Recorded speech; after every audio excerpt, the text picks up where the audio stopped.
안녕하세요. 예, 안녕하세요. 네, 오늘의 강의를 시작하겠습니다. 네. 문화유산인데요. 문화유산 또는 문화재라고 하죠. 근데 이제 공통으로 사용하기도 하는데 보통은 이제 법으로 정해진 거는 또 문화재라고만 돼 있어요. 그러니까 문화유산이 중요하고 그 다음에 그 문화유산의 의미가 있으니까 법으로도 보호를 해야겠죠. 그래서 우리는 문화재보호법이라고 그럽니다. 그러니까 문화유산보호법이죠. 결국은 이제 보호법은 법을 만들어서 보호하는 거예요. 그리고 그 개념을 법 속에서 개념을 정의해 놓은 거죠. 그래서 이렇게 돼 있습니다. 문화재보호법은 문화재는, 그러니까 문화재하고 또는 문화유산은 이렇게 인위적이거나, 그죠? 예, 인위적이죠. 사람이 만드는 거니까. 인이라는 건 사람이 만드는 거예요. 자연적. 예, 왜냐하면은 사람이 만들지 않았으면 자연 그대로도 문화재가 되죠. 예? 그러니까 자연적으로 형성된, 그러니까 자연적으로 형성돼 있어요. 예, 그거를 국가적, 민족적, 세계적인 거. 예, 이런 요건을 충족해야 돼요.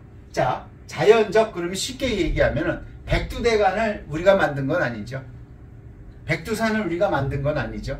예, 그 다음에 삼면이 바다인 이런 조건을 우리가 만든 건 아니죠. 예, 그래서 사실은 인위적인 것보다 자연적인 게 더 크죠. 예, 그 자체로. 그러니까 인위적인 거를 문화유산이니까 이제 두 개로 나눠주면은 결국은 자연유산이 되는 거죠. 예, 인위적이거나 자연적인 거를 형성돼 있어요. 어디에? 국가적. 우리의 영토가 정해져 있죠. 물론 시대별로 약간 다르기는 했지만 대한민국의 영토를 헌법에도 명시되어 있습니다. 예, 한반도 와 그 부속 도서로 한다. 그러니까 그게 국가를 형성하는 단위죠. 그 다음에 민족적이죠.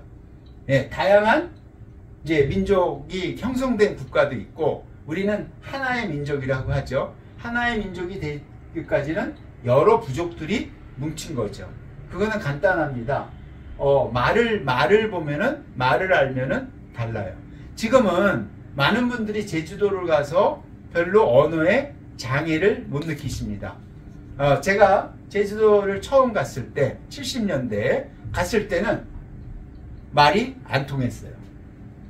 예, 말이 안 통해서 알아들을 수가 없죠. 예, 그러니까 우리가 작은 나라라고 하는데 생각보다는 굉장히 큰 나라입니다. 예, 그러니까 다양한 부족과 민족이 결합된 나라가 있죠. 그 다음에 그게 문화재가 어떻게 돼야 돼요? 세계적인 것이 돼요. 그러니까 세계 사람들이 다 봤을 때 이거는 좋은 것이 돼야 돼요. 우리만 좋은 게 아니라. 그거는 간단해요.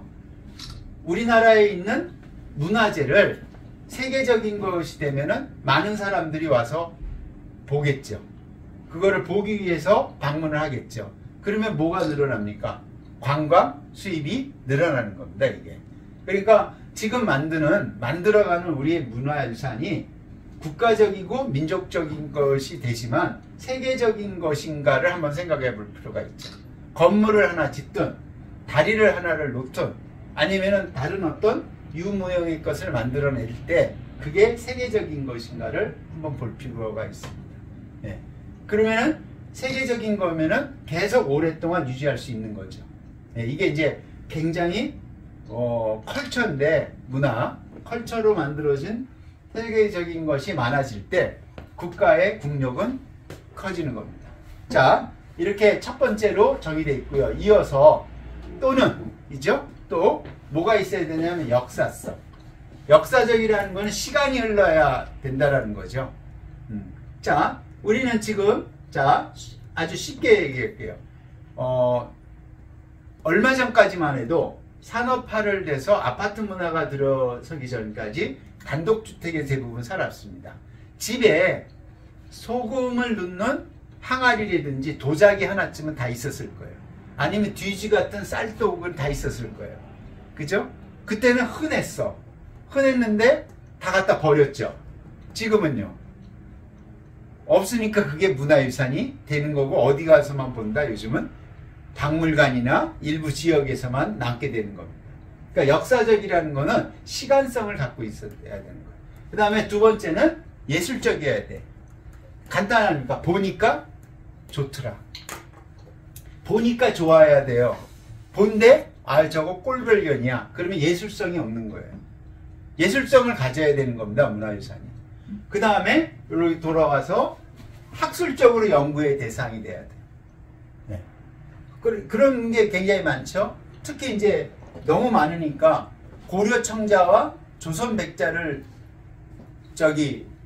이해할 때 결국 학술적이 되죠. 왜냐하면 백자를 구원에는 온도가 그렇게 만들어내지 못했다라는 거죠. 그러니까 문화유산이 갖고 있는 또는 문화재가 갖고 있는 거는 이런 거를 다 포함해야 돼요. 그 다음에 아까 보니까 경관적인 거는 보니까 좋더라. 네. 그러니까 보니까 좋은데 없앨 필요가 없죠. 그러면은 계속 유지를 하죠. 근데 대부분 보니까 좋지 않으니까 어떻게 돼요? 다 없애버리는 거죠. 네. 그 다음에 이런 경관적 가치가 큰 유형 문화재, 유형이 있죠? 무형 문화재. 자, 보이지 않는 게 있습니다. 춤이라든지. 그 추는 사람이 그거를 해야만 돼요. 그리고 그 행위를 했을 때 나타나는 거죠. 춤이라든지 노래라든지. 네, 이어져야 되는 거죠. 그 다음에 기념물. 우리가 많은 기념물 세우죠? 대표적인 게 요즘은 많이 줄어들지만 남산에 가면은 동상이 많습니다. 네? 그 시대가 갖고 있는. 근데 가서 보면은 돌에다가 동상도 많지만 돌에다가 글자도 많이 서 있어요. 특히 남산에 가면 안중근 의사 기념관이 있는데 그 기념관 앞에는 성물이 많이 서 있어요. 안중근 의사가 썼던 글들을 새겨놓죠. 그게 시간이 들어서 경관적으로 보기 좋게 되면은 문화유산이 될 수 있다는 거죠. 그리고 좋은 글귀도 있는데 죄송하지만 대부분에 오시는 분들이 한자를 몰라갖고 잘 이해를 못하더라고요. 거기에 설명이 없어요. 그래서 이런 이념물, 또 다음에 지방에 가면 민속자료 있죠? 민속자료로 규정하고 있는 겁니다. 그 다음에 요즘은 거의 없지만 성황당 같은 경우, 그 다음에 마을에 가면 마을의 수호신 같은 경우, 그런 경우에 뭐죠? 나무 같은 걸 심죠. 근데 요즘은 그런 행위를 안 하죠. 그러니까 이런 게 점점 적어지는 거죠. 자, 여기서 이제 문화재라는 건 왜 보호해야 되냐? 역사성이 있고 결국은 예술성이 있고 학술적이고 보니까 좋은 거. 이런 게 문화재입니다. 어디 가서 보는데 가치가 없고 보기 안 좋고 의미도 없고 예술성도 없고 그러면은 가서 볼 이유가 없죠. 그러니까 우리는 지금도 계속 문화재를 만들어가고 있는 겁니다. 그 문화재가 이런 의미를 가졌을 때 좋은 경관을 갖는 거는 좋죠. 그래서 한 도시가 결국은 세계문화유산으로 되죠. 우리 같은 경우에는 양동마을이라든지 이런 게 가서 보니까 이런 걸 다 갖고 있죠. 역사성. 그 다음에 가보면 대부분 예술적이죠. 집들이 편안함을 학술적으로 연구 대상이 되죠. 경관적으로 좋죠. 그 다음에 세계적으로도 많은 걸 갖고 있습니다.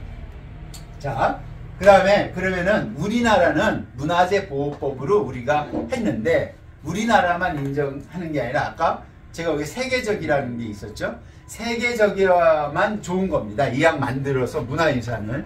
그게 유형이든 무형이든 우리가 하는 행위 자체도 세계유산에 들어갈 수 있죠. 그러면 세계유산에 들어가는 게 좋겠죠. 이왕이면. 그러면 세계유산에 들어가려면 세계유산의 가치가 있습니다. 그러면 밸류요. 첫 번째가 뭐냐? 첫 번째가 탁월한 보편적 가치입니다. 이거 아주 굉장히 중요한 거거든. 아웃스탠딩이에요. 특별한 거예요. 그러니까 우리가 세계유산이라고 지정되는 거는 특별한 거예요. 꼭 거기만 가야만 볼 수 있는 거예요. 대표적인 게 뭐냐면은 우리나라도 굉장히 많지만 종로에 가면 종묘가 있습니다. 종묘를 들었다가 어디다가 옮길 수가 없죠. 탁월해요. 이제 일 예로 듭니다. 아웃스탠딩. 종묘는 뭐가 탁월할까요? 세례문화. 네. 그리고 유교문화. 유교문화, 네. 유학의 개념을 단적으로 표현해주고 있는 거예요. 네. 정가랑. 깨끗함, 외형적으로 단순하면서 장엄함 이런 거. 거기서만 느낄 수 있는 거죠. 그게 탁월한 거예요. 그리고 보편적인 가치, 유니버셜 밸류예요. 자, 특히 보편적 가치를 추구하는 게 있어요. 그게 뭐냐면 대부분 종교적 가치예요. 어떠한 종교도요, 사람을 막 죽이라고 하지 않아요. 보편적인 가치. 대부분은 종교가 많이 보편적인 가치를 추구합니다. 인류애라고 할 수 있죠.